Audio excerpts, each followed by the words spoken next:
Так цікава глядзець на людзей, якія пытаюць, а чаму я думаю, што гэта вельмі дзіўна, што Зеленскі сустрэўся з Ціхановскай. Ну давайте падумаем прэзідэнта Мексікі, які не гаворыць па-іспанскі, які хоча быць прэзідэнтам Мексікі. Альбо прэзідэнт Францыі, які не гаворыць нічога па-французску.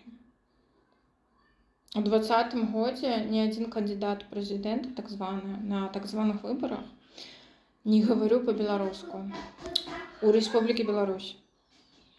І ў нас да гэтага няма пытань.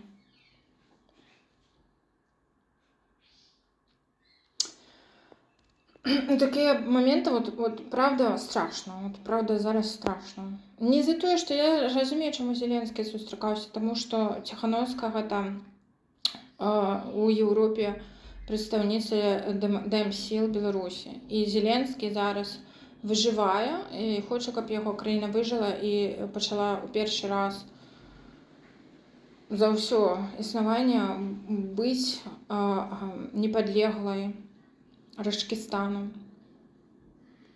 І Зеленскі зараз не можа ісці гаварыць Еўропе, што Ціхановская гэта не той кандыдат, з якім трэба працаваць. Тому што Зеленскі, офіс, Украіна выжываюць. Ну чаму беларусы не разумеюць, што гэта нічога хорошага ў гэтым няма?